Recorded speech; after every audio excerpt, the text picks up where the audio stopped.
So check it out. 10 years ago, I quit my job as a mortgage banker. My health was wrecked. I didn't really feel much joy. It's like everything was kind of gray and I was a little, I would say, depressed and just experiencing life in a way that wasn't really meaningful. And then I started practicing yoga. And it was through the doorway of yoga that I started to connect to my spirituality, and I started to discover things about myself and grow in my self-awareness. Now, 10 years later, I live in Costa Rica where I teach and practice yoga full time. I've learned a lot of things in the course of that 10 years, and I'd love to share with you the three main pieces of advice that I wish I would have known when I was first starting out with not only my journey with yoga, but my journey into spirituality and my journey of reclaiming my health and coming into alignment with what I perceive as my true essence. So if you resonate with any of those things that I mentioned, maybe you have something happening in your life or your relationship or your career, or it's just not really matching up with what you perceive as possible for yourself, then maybe stick around because I might just have something that could benefit you. So let's jump in.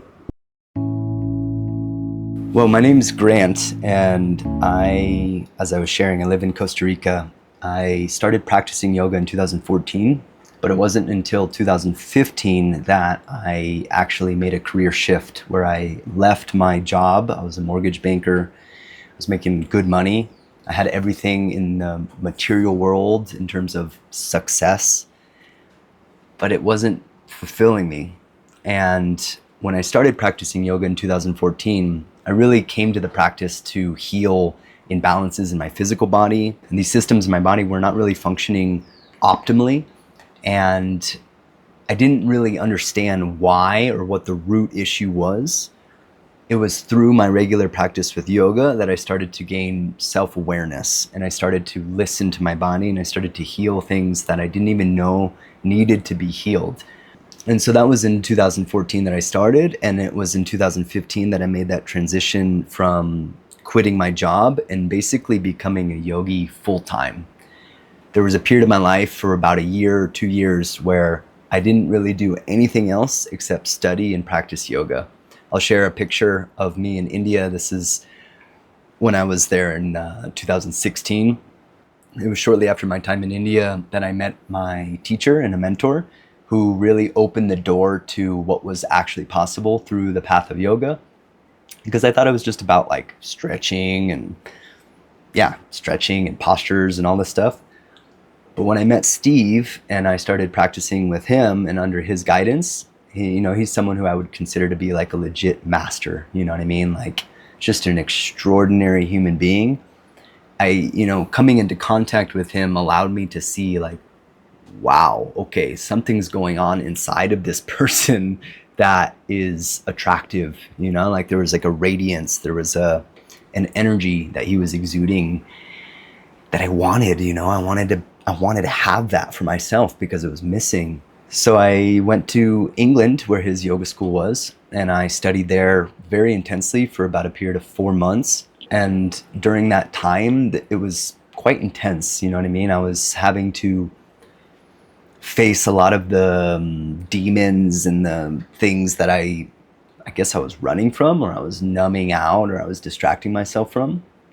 And this was a really deep period of inner purification and alchemy, like the transformation of thoughts and patterns and habits and ways of being that basically through the right application of the technology of yoga, I was able to transform these denser energies into lighter energies. And I believe that the process of enlightenment, which is something that you'll hear about in mystical traditions and especially in the tradition of yoga, right? Enlightenment. What is enlightenment? I really think that it's a biological phenomenon, and I think that it's a trainable phenomenon. The things like postures and breathing techniques and concentration techniques, these are all parts of the tradition of yoga. I believe that they all actually help us train each of the layers and aspects of ourselves, right? We're not just a physical body, we're we have emotions, we have a mind, we have energy. There's layers of us that need to be tended to, right? Like I think of it as sort of a spiritual hygiene, where if I am just addressing one area of my life and neglecting the other areas of my life, then there can be no sense of harmony, right? It's like everything needs to work together. So I didn't know any of this, but I started to discover it and sort of live it. And in that process of discovering it and living it, eventually people started to ask me, hey, can you teach yoga? And I had trained to become a yoga teacher. It never was my intention to actually teach yoga. I just wanted to learn about how to practice, basically, and how to heal myself. Well, that ended up leading to me teaching, surprisingly. And people asked, what are you doing? You know, what's going on?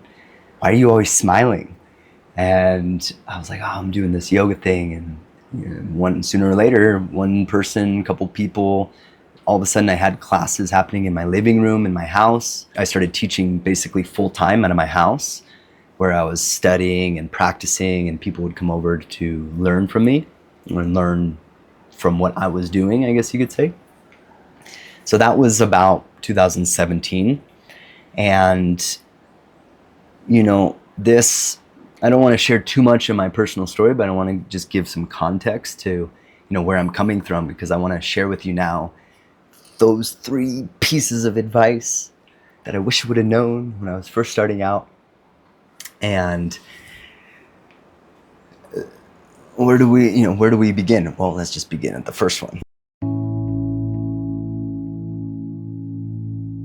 The first step that I believe is really important to understand, and I wish I would have known this when I was first starting out, and I still apply this in my life today, is I ask myself, and this is like a self-diagnosis, right? This is like honest self-inquiry of what's going on inside, and are things working?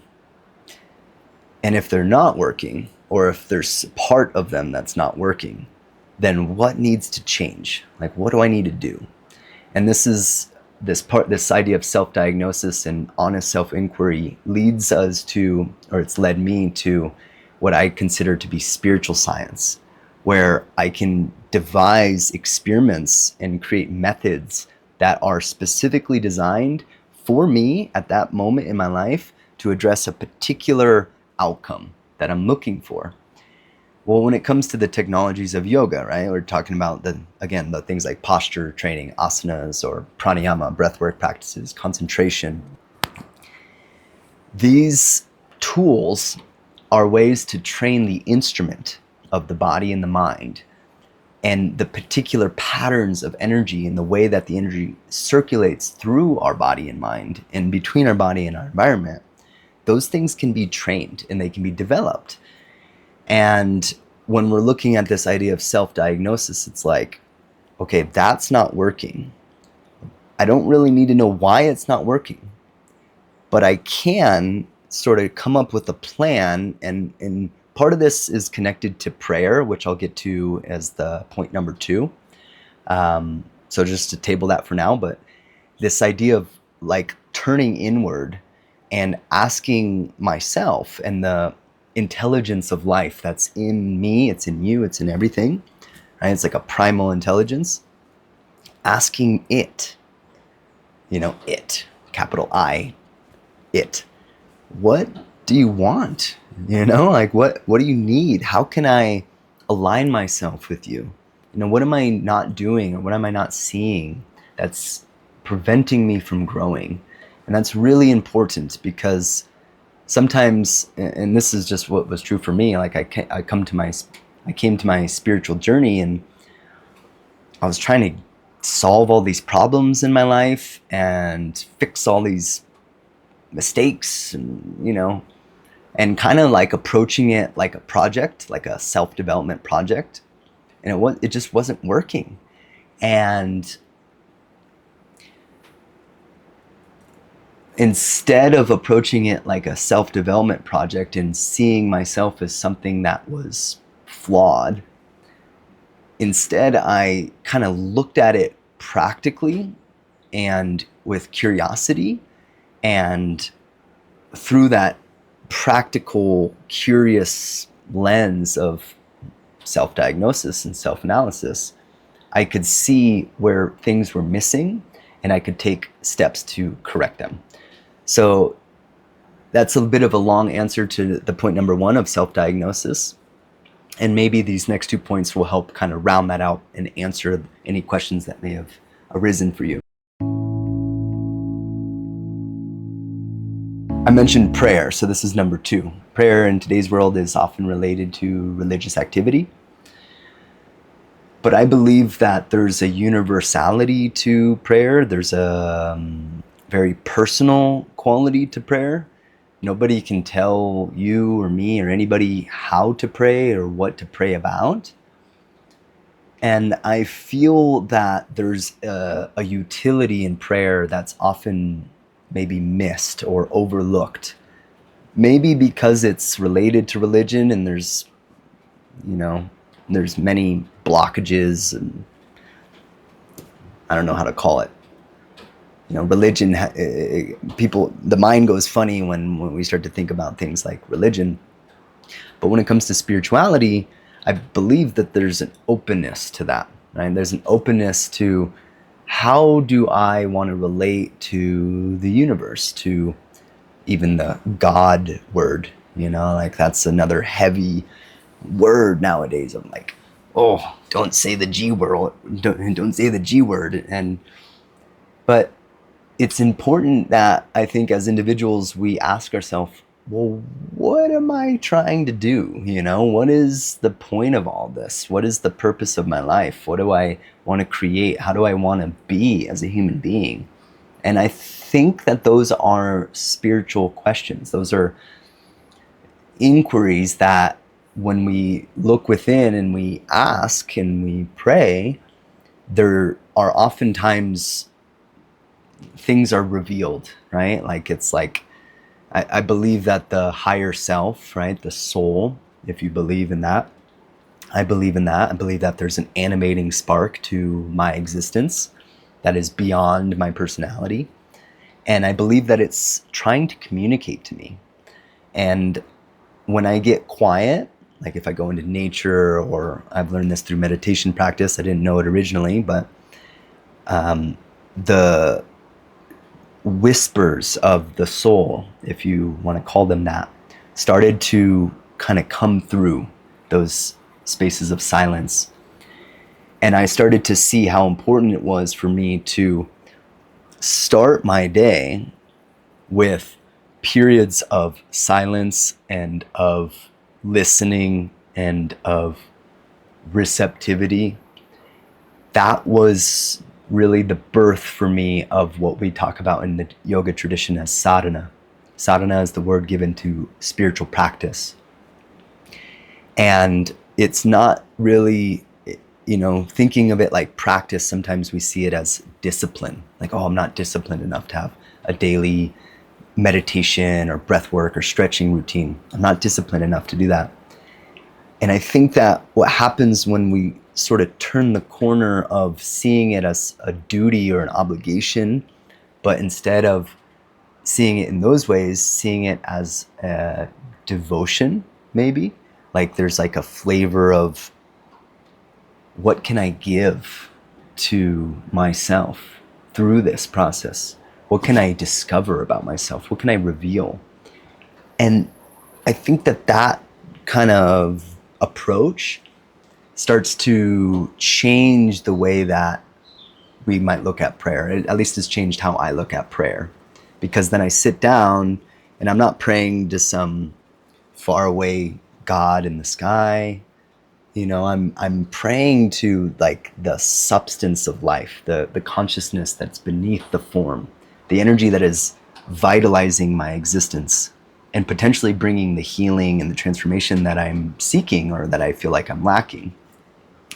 And it's like there's like a quantum thing that happens. Like, I don't know how to explain it, but there's like an alignment between the individual self, right? The personality and the grant, and then that infinite being, the eternal being of the soul. There's an alignment between the ego and that eternal being.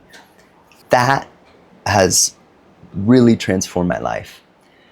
I can't really speak more about it because it's a unique individual process, but I would just say that number 2, prayer, really important for me in understanding how to approach my spiritual journey. And now number 3, and this is, I think, the big one, intelligent practice routine. Now, what do I mean by that? When I first started practicing, it was really haphazard. I was kind of picking and choosing things that I thought would benefit me or that I thought would work. I was stretching this muscle because my leg was tight. And do you know what I mean? Like it was like I was just trying whatever I thought would work. And going back to point number 1 and also kind of wrapping it up through point number 2 with prayer, that self-diagnosis, understanding what's going on, and then 2, turning within and asking, what do I need? That helped me develop the 3, which is the consistent daily routine that was designed to address what my needs were. And kind of viewing it like, again, a spiritual science, right? This is the experiment that I'm creating. I'm doing it every day for at least 30 days, better 60 or 90 days. That way I can start to track the results and kind of get some sort of data, if you will, and feedback about how these practices are really benefiting me or not benefiting me, and if they're actually moving me in the direction that I want to go. That took me a while to figure out because, like I was sharing earlier, I started really intensely with the asana side of things with practice and like just thinking that yoga was about stretching and, so I was like forcing my body to do all this stuff. And then I started to see that it's actually a complete system with many different layers of practice. And I started to weave all those layers together and execute them in a consistent way every day. Just like, I get up and I brush my teeth and I take a shower and I try to eat good food. And I don't always eat the best food. I really like chocolate. But, and the consistency of a routine is how the nervous system starts to redevelop and create new neural pathways. And so if I'm showing up to my mat or my meditation cushion every day at the same time, and I'm applying the same techniques more or less, there is like a groove that opens up. At least, again, they opened up for me, and I was like, wow, after I did one technique every day for 2 years. It's like the double breathing Kriya. Some of you may be familiar with this. It's like 2 inhales through the nose, 2 exhales through the mouth. Actually, let's go ahead and do that. I just want to give you an idea of how this can really transform your life. So we're going to do 10 of those breaths, okay? So sit up with your spine straight. 2 inhales through your nose, 2 exhales through your mouth. Ready? Keep going.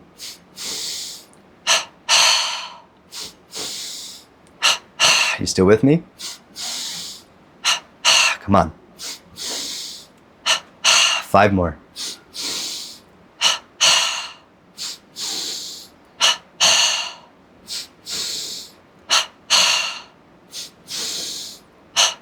Last one. Now exhale completely.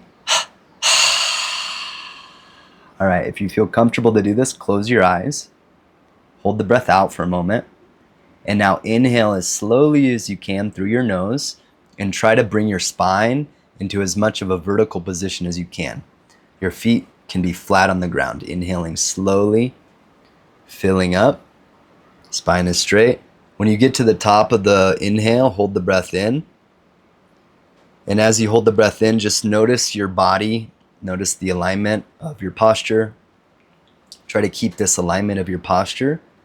And now exhale really slowly through your mouth like you're letting air out of a tire.